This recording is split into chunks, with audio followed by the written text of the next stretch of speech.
오늘 우리가 읽은 사도행전 2장은 크게 5문단으로 나눌 수가 있습니다.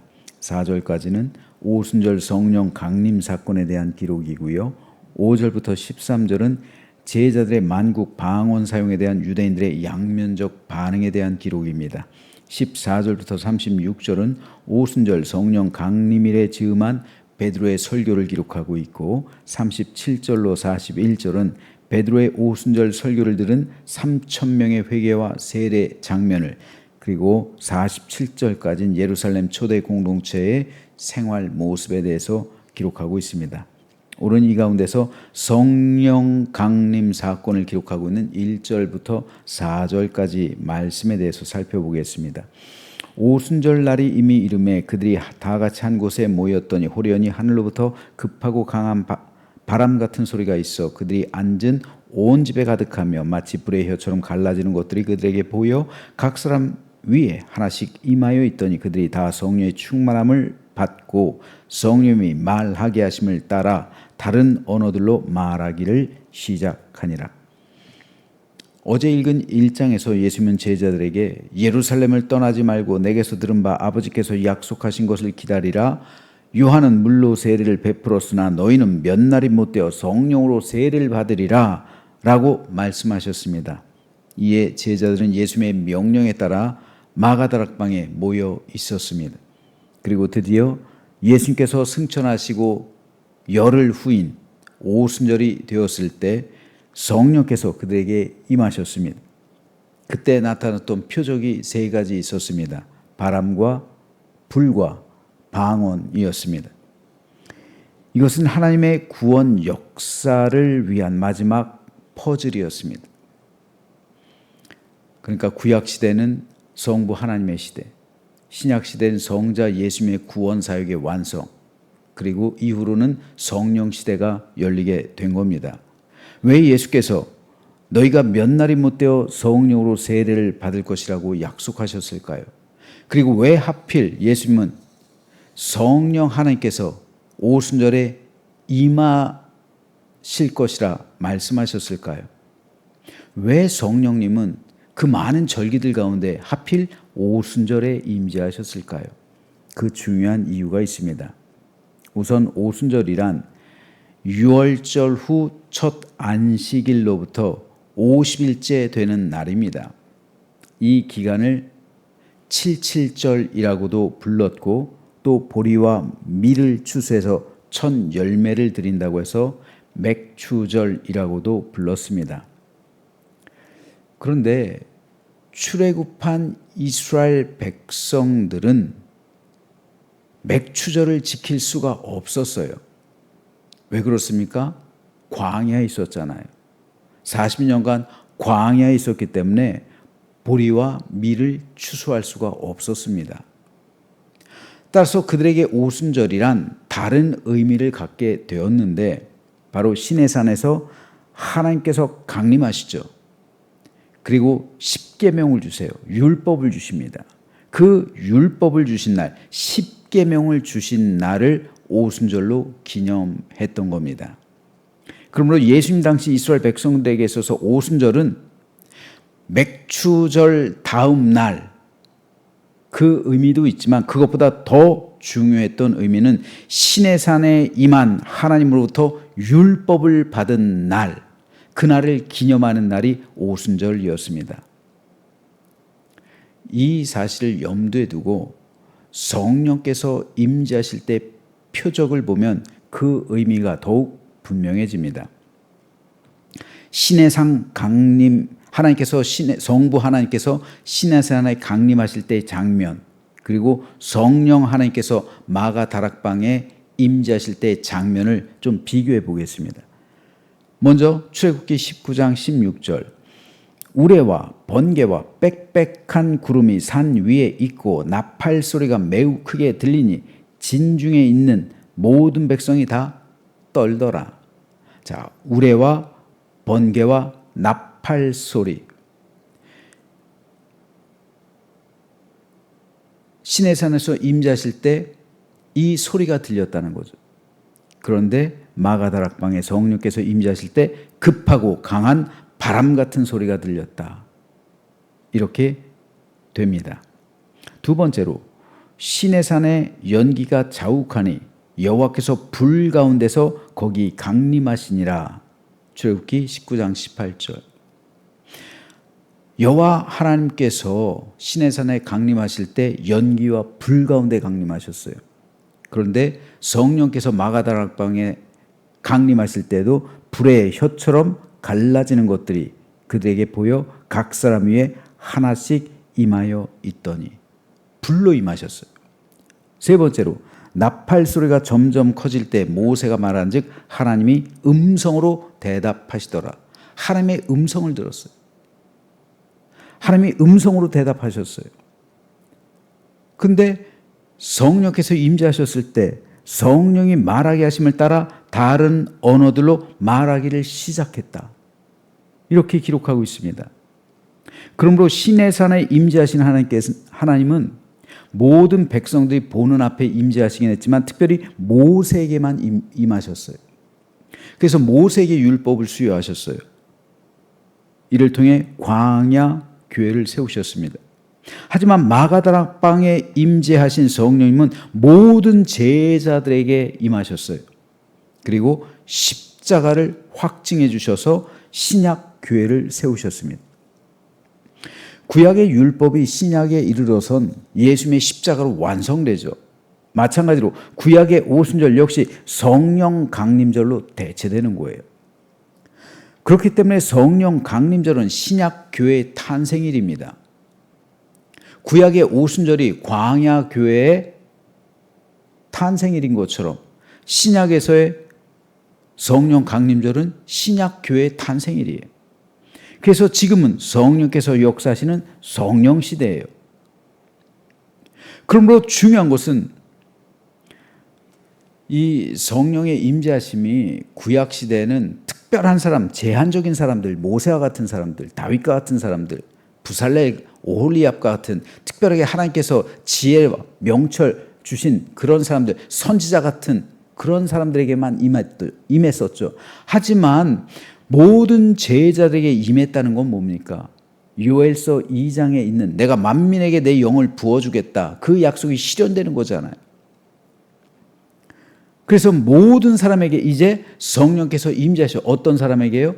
예수님을 나의 하나님, 나의 구세주, 나의 왕으로 영접하는 사람, 내 죄를 회개하고 그리고 예수 그리스도의 십자가에 나의 모든 것을 못 박는 사람, 그를 통해 구원에 동참하는 사람에겐 즉시 성령 하나님께서 임재하신다는 거예요. 이것이 하나님께서 주신 선물이고 예수님께서 약속하신 성령입니다. 그렇기 때문에 우리가 예수 그리스도의 십자가를 경험했다는 것은 그와 동시에 성령 하나님의 임재하심이 내 안에 있다는 것을 의미하는 거예요. 진정으로 우리가 회개했다면, 진정으로 내 죄를 통해 자복하면서 십자가에 나 자신을 예수 그리스도와 함께 못 박아 죽인 사람이라면 그와 동시에 성령께서 내 안에 임재하신다고요. 그러므로 중요한 것은 우리가 제자들처럼 성령을 받았느냐입니다. 성령 받지 않고서도 얼마든지 목회할 수 있어요. 여러분, 아이러니컬한 사실은요, 성령 받지 않고 목회하는데도 교회가 성장할 수 있어요. 세상적인 방법 동원해가지고 얼마든지 그럴 수 있어요. 사람들 모을 수 있단 말이에요. 그런데 거기에 생명이 있을까요? 거기에 구원의 역사가 있을까요? 거기에 진정한 하나님의 생명과 예수 그리스도의 구원과 성령 안에서의 역사심이 있을까요? 성령 세례 받지 않고 성령으로 충만하지 않다면 육신의 열매를 맺을 수밖에 없어요. 성령 충만하지 않고서 우린 얼마든지 교회에서 봉사할 수 있고 헌신할 수 있어요. 하지만 그 봉사와 헌신의 결과가 뭡니까? 열매가 뭡니까? 육신의 열매. 왜요? 성령 받지 않으면 내 육이 나오는 거예요. 내 육적인 열심으로 하는 거예요. 육적인 열심으로 우리가 봉사할 수 있고요. 육적인 그 열정을 가지고 우리가 하나님의 교회를 섬길 수가 있어요. 하지만 결과적으로 맺는 열매는 육의 열매를 맺는 거예요. 성령의 열매를 맺을 수 없다는 말입니다. 오직 성령 세례를 받아서 성령으로 충만해져야 비로소 성령의 열매를 맺는 거예요. 그 성령의 열매 9가지요. 그러므로 이 9가지 열매가 우리에게 보이지 않는다면 우린 내 열심으로 하고 있는 건지도 몰라요. 내 생각으로 목회하고 있는지도 몰라요. 내 열정으로 교회를 섬기고 있는지도 몰라요. 그럼 결과적으로 육의 열매를 맺을 수밖에 없는 겁니다. 왜 성령께서 임재하실 때 굳이 3가지의 표적을 주셨을까요? 그 첫 번째 이유는 구약의 오순절이 신약의 성령 강림절로 변환되었음을 보여주시기 위한 표적이에요. 그런데 두 번째로 우리가 알아야 될 것은 이 표적은 모두 신체 기관과 관련되어 있어요. 급하고 강한 바람 같은 소리가 있어 그들이 앉은 온 집에 가득했다. 뭡니까? 귀로 듣는 거잖아요. 귀와 관련되어 있어요. 불의 혀처럼 갈라지는 것들이 그들에게 보여 각 사람 위에 하나씩 임하여 있었다. 눈입니다. 보는 거예요. 성령이 말하게 하심을 따라 다른 언어들로 말하기를 시작했다. 입이에요. 입으로 말하는 거예요. 성령께서 이 땅에 강림하실 때 제자들은 귀로 들었고 눈으로 보았고 입으로 말하기를 시작했어요. 다른 언어들을. 이것이 의미하는 게 뭡니까? 똑같은 귀, 성령이 임재하시고 나서 성령이 임재하신 후에 그들은 똑같은 귀, 똑같은 눈, 똑같은 입이었죠. 하지만 그들의 귀와 그들의 눈과 그들의 입은 더 이상 그들의 것이 아니라 성령의 것이었단 말이에요. 성령께서 임재하시고 나서 그들의 눈은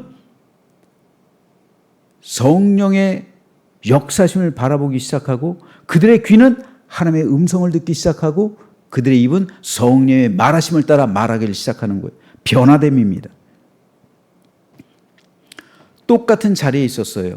그런데 똑같은 자리에 있었지만 이 성령을 체험한 사람들은 듣는 하나님의 음성을 듣기 시작하고 하나님이 보여주신 계시, 환상을, 비전을 보기 시작하고 그리고 성령께서 말하게 하심에 따라 하나님의 말씀을 전하게 돼요. 선지자들이 하나님의 말씀을 대언하는 사람이잖아요. 선지자들이 되는 거예요. 성령께서 임재하시면. 그런데 똑같은 자리에 있으면서도 성령을 체험하지 않은 사람들은 도리어 그 제자들 죽이는 사람들이 되잖아요. 그 제자들을 박해하는 사람들이 돼요. 이에 대해 예수님이 이렇게 말씀합니다.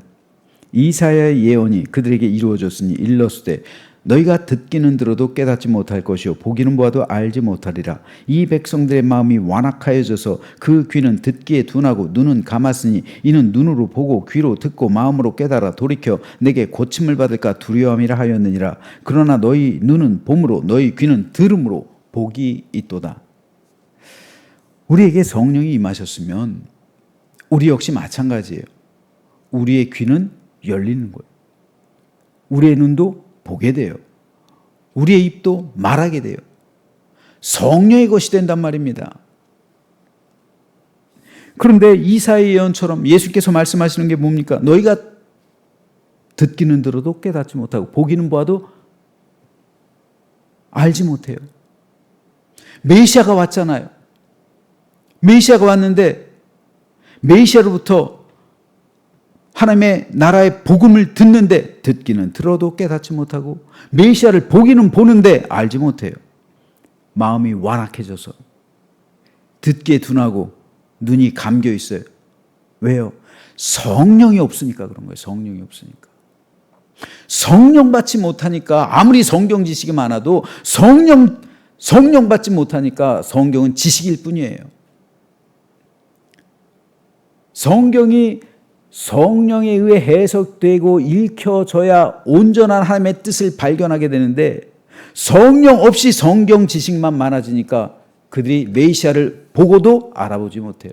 메시아를 통한 말씀을 들으면서도 깨닫지 못해요. 양심이 둔해져요. 화인 맞았어요. 그래서 그 메시아를 죽이잖아요. 그러므로 우리에게 성령이 임재하셔야 진정으로 우린 그리스도인이 되는 거예요. 그리스도인은 두 가지 종류가 있어요. 영에 속한 그리스도인, 성령에 속한 그리스도인, 육에 속한 그리스도인. 똑같은 교인이에요. 똑같이 성도라 불려요. 똑같이 충성해요. 똑같이 목회해요. 그런데 육에 속한 그리스도인이 있고 영에 속한 그리스도인이 있어요. 성령에 속한 그리스도인은 어떻게 됩니까? 하나님의 음성을 들어요. 귀가 열려 있단 말이에요. 세상 사람들이 보지 못하는 비전을 바라봐요. 하나님께서 그 계시를 보여주시는 거예요. 환상을 보여주세요. 꿈을 통해 계시하세요. 남들이 알 수 없는 방언을 말하게 돼요. 이 표적이 보여주는 것은 성령의 인치심이에요. 내 종이라 인침받은 사람들입니다. 그러므로 성령으로 인침받은 사람만이 성령의 열매를 맺게 되는 거예요. 그렇다면 오늘 저와 여러분은 어떻습니까? 사도 바울은 에베소 교회 성도들을 향해서 너희가 믿을 때 성령을 받았느냐 물어요. 에베소 교회를 개척한 사람이 바울이에요. 그런데 전도여행 다니고 아볼로가 그 뒤를 와서 목회를 하고 있는데 에베소 교회 성도들 이상해요. 물어보는 거예요. 성령 받았냐? 아닙니다. 우린 성령 듣지도 못했습니다.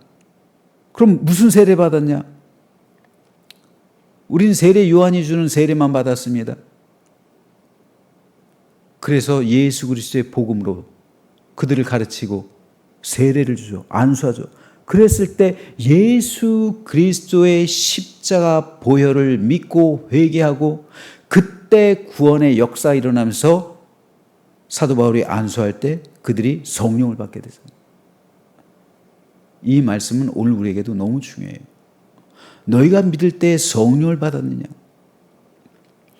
우린 과연 성령 세례를 받았습니까? 과연 우리는 오늘도 성령으로 충만한 삶을 살아가고 있습니까? 우리가 성령 세례를 받았다는 것 뭐라고요? 예수 그리스도의 십자가에서 내 죄를 완전히 못 박아 죽였다고요. 그런데 예수 그리스도의 십자가에서 나를 죽인 사람이 어떻게 또 그런 죄 가운데 살아갈 수가 있을까요? 그건 장로교의 예정론에 의하면 그는 구원받은 사람이 아니에요.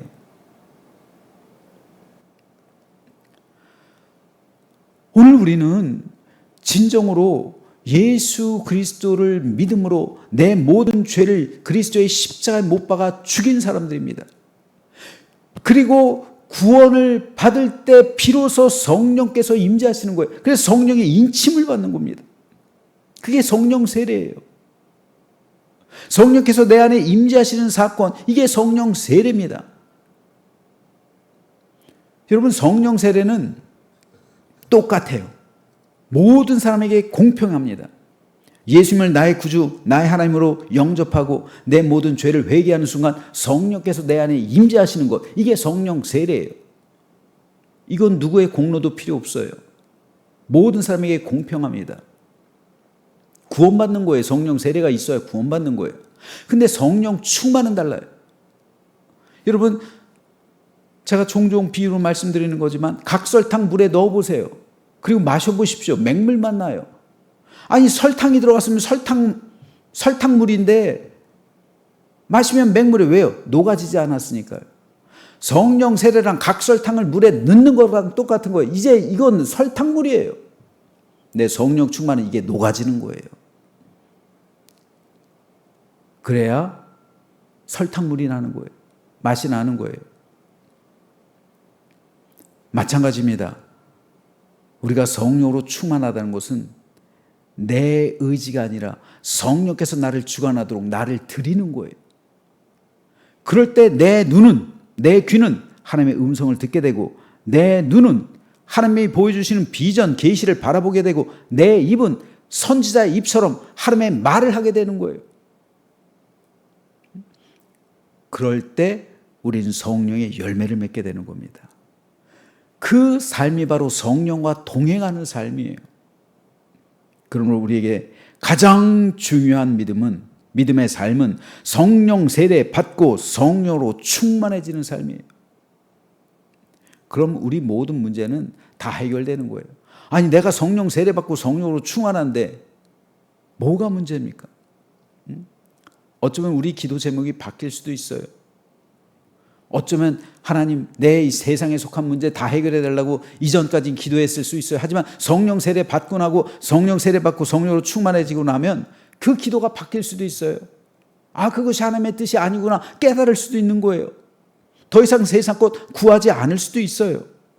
어떤 문제도 하나님의 방법과 능력으로 해결할 수 있단 말입니다.